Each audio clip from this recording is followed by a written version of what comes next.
Bizarre Brain Comics. Plop.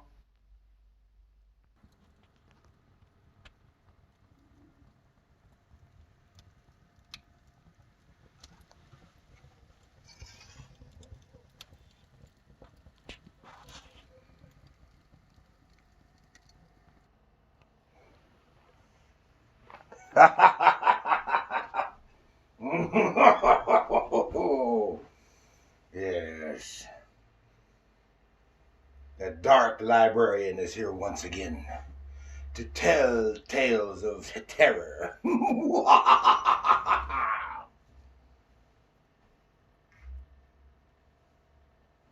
what are we going to talk about this time? Tales of Satan, witchcraft,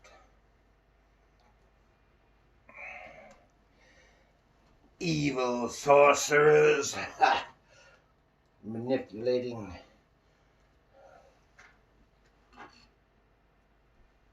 the will of people. Now,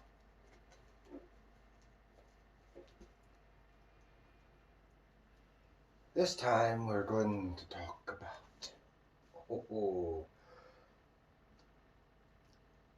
a favorite. Plop! Plop! Plop! Plop! Yes. This is Plop number 8. DC Comics. From, let's see, this was 1974. And the story we're going to talk about is Vacation. Yeah. And you say, Plop? But Dark Librarian, isn't Plop a humor comic? Oh, yes. This is the new magazine of weird humor. Yes, weird. Plop was known for the bizarre covers. They had, like this one, some bizarre brain. Some weird, grotesque figures which were drawn by Basil Wolverton. He had an unusual style and drew some unusual things. I'll talk about him some other time in more detail. But this story, Vacation. Well, first we'll tell you a little bit about Plop itself. Not much, as I said. And the title always had an exclamation point at the end. And it's the new magazine of weird humor. It's an anthology series from the mid-70s. It was of the horror humor genre. Probably the only one that quite fit into that category. It lasted 24 issues from 1973 to 76. And it featured horror stories told in a humorous manner, plus single and multiple panel gags filled with dark humor. And it featured the work of a variety of creators, Sergio Aragones, I think that's the correct pronunciation of his name, Steve Skeets, Ramona Fradon, Lee Mars, Frank Robbins, and many others. Now, as I said, it was, well, I'll tell you a little more about Aragones himself when we get to it. But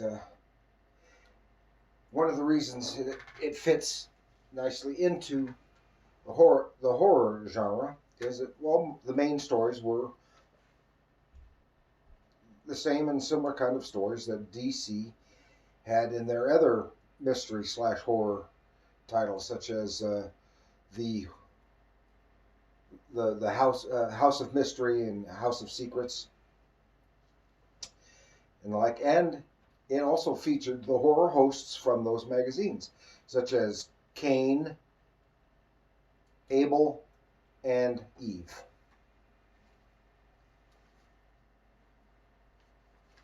Look at that. And the back cover was usually another version of the front cover, but without the title. It was basically a pinup.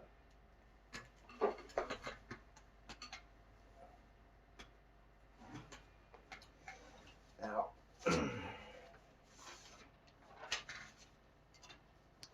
this story that we're going to talk about, feature, it's just a short story, was written by, I hope I got this, pronounce his name right, Michelinie.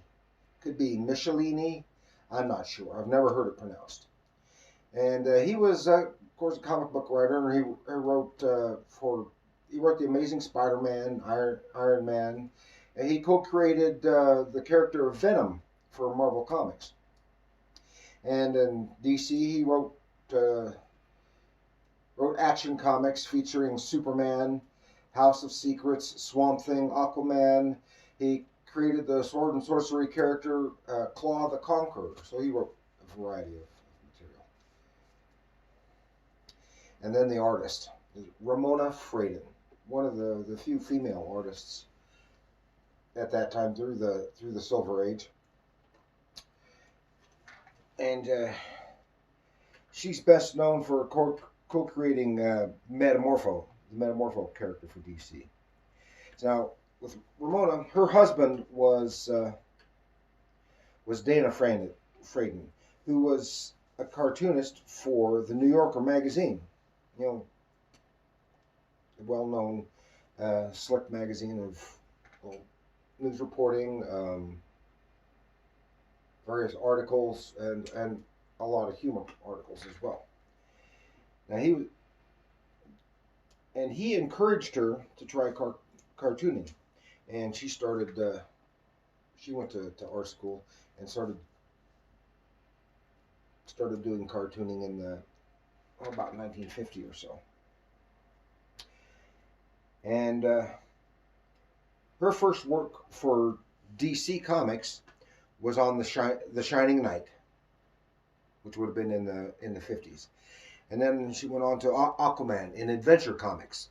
And in the later 70s, she was the primary artist for the Super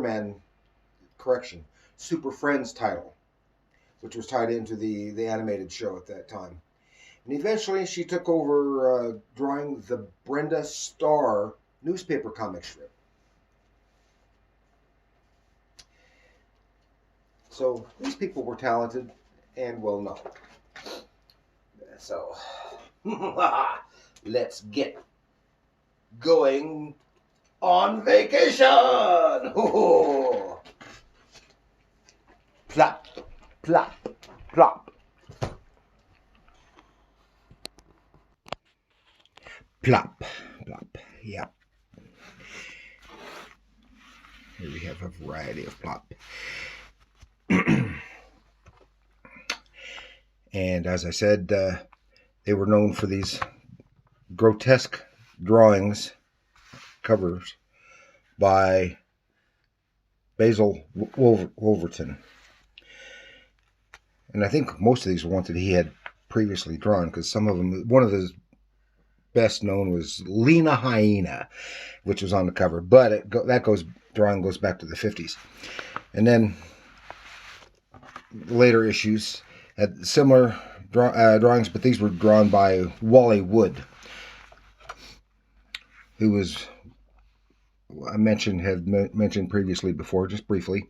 He was started doing stuff for EC Comics, mostly science fiction, and on to various other things. Did some superhero stuff for Marvel. in the 60s. And he did various other works for some self-published, some adult published stuff. Anyway, and Basil Wolverton, he was excellent at doing just really, really outrageous things. This one is Billy Button, the man with the world's most celebrated navel. His belly button comes equipped with a 100-inch Mount Wilson Observatory lens. He is a famous freelance photographer spy who has worked the Democratic National Conventions, college riots, and Washington marches. Of course, this is in the 70s when some of that stuff was still going on. And you can see here have a lot of these margin thingies on the covers drawings. Now, those are drawn by Sergio Aragones. Sergio is a Spanish cartoonist, and he is best known for doing stuff in Mad Magazine, but he did crazy stuff like this, and this stuff was known as Marginals. And he's best known now for a comic that I will talk about some other time, which is Gru the Wanderer. See, in here, all this, here we have Cain, Abel, and Eve, horror hosts for DC Comics. And over here on the inside cover, it lists the contributors. This has artists, writers, troublemakers, and weirdos. John Albano, Sergio Aragones, Russell Carey, Don Edwing, Ramona Freyden, Slim Johnson, Dave Manick, David Michelinie, Kurt Schaffenberger, Steve Skeets, Basil Wolverton, and Tatiana Wood. See, in here, they would often have the hosts gather together and with something going on. Here, they have a professor, and they have a time machine to go back to the time of King Arthur with the knights jousting, and all this is drawn by Sergio Aragones. And then in the context, then they get in with some characters, and they go to tell the story. So here's the story. And he says, "Feeling overworked, noble lords? Been thinking of taking a few days off to get away from it all? Well, that's what the character of my story had in mind too, just before he became the victim of his own vacation." See in here. Because she was definitely a cartoonist, very stylized, but fairly realistic in her stylization. Nice clean work. You can see, in this relatively small panel, you see the main character, nice, well-dressed, distinguished gentleman. Enough to tell you he's in a city, and you can see the billboard in the background. See a city bus, which is what he tries to catch. It's a tour of the city. He said, "No," because he just says, "It's nothing but relax and enjoy. Now let me see, what sort of fun thing do I want to do first? Tour bus. What better way to start a holiday?" So he tries to get on the bus, and "Sorry, Mac, capacity load. Catch the next bus," and the door slams right in his face. See, I said David Michelinie, Ramona Fradon, and his cape got caught in the door of the bus, and when it takes off, he's just all wound up. Plop. They're always dropping the title the title of the book in there. Plop. Oh, did I say friendly? No matter. And then he says, there's this pamphlet that says there's a nice museum on Beecher. That sounds relaxing. And here comes this big lady come walking by, and he goes, "Pardon me, madam, could you?" He's just going to ask for help. Eek! And she goes, "You male chauvinist pigs are all alike. You see a pretty girl all by herself, and suddenly it's conquest time." And so, let's go, Buster. And she just cleans his clock.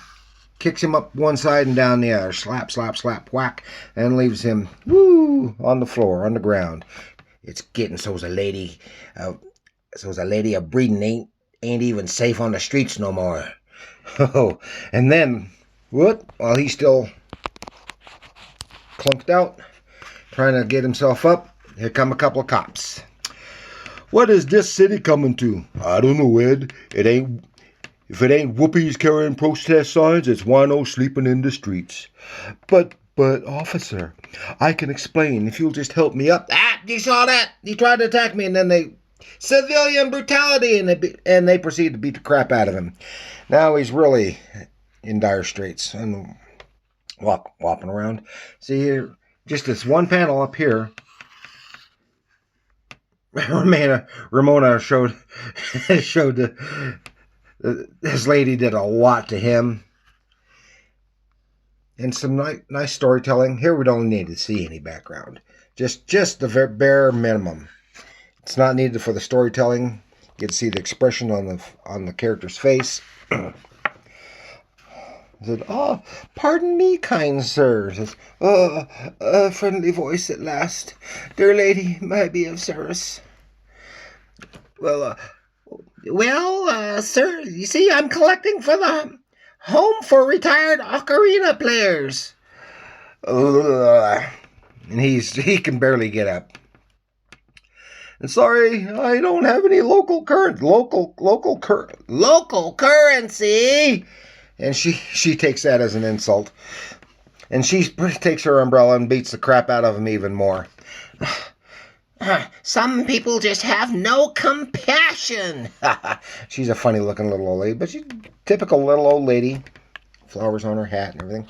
Finally, he manages to get up, and he's still got his walking stick. Boom, boom. Here's the sound. Oh, relaxation. I can get more rest and relaxation from 2 weeks in an electric chair. So he's staggering around in the street, and here comes a band, the Salvation Army band. Oh, crap. And they just stomp all over him. They don't break ranks or nothing. And that's it. That's the last straw. I can't take any more. I've got to get out of this madhouse. I've got to get home. So a short while later, here he is. Oh, he must be relieved. Did you enjoy your trip, master? It was terrible. Here we see all very distinguished again. He's got a butler. Well dressed, but kind of funny looking. It's all distinguished. Looks like a nice home. I've never seen such cruelty, filth, madness. Well, I guess one never really appreciates what one's got till he sees it, how others live. Yes, Mordo, it seems there's still some truth to that old saying, be it ever so dull and humdrum, there's no place like home. Yes, his home is hell, and he's the devil. See, and if it hadn't been drawn quite so humorously, something like that would have been an appropriate story for House of Mystery, House of Secrets, one of their other mystery titles, and we're out over here. Get an example of some of their single page or gags. And this is called The New Guy, and it's real nicely drawn. This is drawn by Kurt Schaffenberger. He goes, "Yipe! Guess who's here?" And he says this to another angel. "Guess who's here?" And then we see, it's Superman as an angel. Ooh, trying to get back in focus. Yeah. And Kurt Schaffenberger was drawing, at that time, was drawing a lot of Superman. Kurt Schaffenberger drew Superman, Superboy, and he really did a lot of Captain Marvel in the 40s and 50s. That's when it was Fawcett. And here's some other, this is Prison Plops, and they just have a bunch of single or double panel gags. That's a coincidence. I used to build model airplanes too. As prisoners hanging from chains like airplanes. Yeah. And they were all like that. Stories of various lengths. Here's a story, a whole thing done by Sergio. The only reason I didn't use this one is because I want to cover Sergio in another one at another time. Sergio is just great. He's funny looking. There's funny looking stuff. More little single page stuff. And see what we have in this one. Here's this one. This is about Superman. It's when they're the horror hosts do something and they're jumping off, yelling for help, and they're saved by Superman. And then they proceed to tell the stories to Superman. And again, drawn by Kurt Schaffenberger. So this is a collab with Schaffenberger and Sergio. And there's a story by Sergio. That'll be a good one. And some more. He's here to get a bunch more of these marginals. Just all kinds of. If you looked at that, there's all kinds of little detail and stuff. I don't know if you can make it out. All kinds of little details. And here, then the next guy tells a story. He tries to hurt himself, and Superman saves him. And then he proceeds to tell Superman the story. And then something else, another little monstery thing. And then Eve, she does the same thing. And he has to save her, and he's just disgusted with him. Here's her story. And this one was by Jack Olek. I don't know him, but drawn by Dave Manick. And the whole thing is, it's just in the same horror comic format, except done with humor. Yeah, and these were delightful. My wife said she loved these when she was a kid, and I did too, as you can see. And I've had more in the past. I just don't know whatever happened to them. I even have someplace I have one small digest size comic of Plop, which is just featured reprint stuff. Here's one that the cover it doesn't fit in with that format, and this is number 23, and this was a giant size one, 50 cents, and they had more and longer stories, and so this must have been the second to the last issue. And I just love these. They're just good fun. They're good for kids, and adults can enjoy them as well. I enjoy them. I still enjoy reading them. And that's all I've got on those. They're just pure fun. Look at that brain. What's this one? This was Byron Big Brain III, whose brain outgrew his skull shortly after birth, states that his only goal is to stand still and think. My conclusions impress me so much, he points out, that all I can do is continue standing in a state of amazement and let my brain drain. Yeah. And you can tell these are ones that I bought at the drugstore in the small town I grew up when I was a kid. By had these little codes which he wrote on the cover of every comic for inventory purposes, so he could tell. I don't know what the code meant, and he did. How long they were supposed to stay on the stand, and when to send them back or whatever. So I've had these for probably about 45 years. Yep, like I said, that's all I got on Plop for now. But remember, even when they're as goofy as this, comics are art.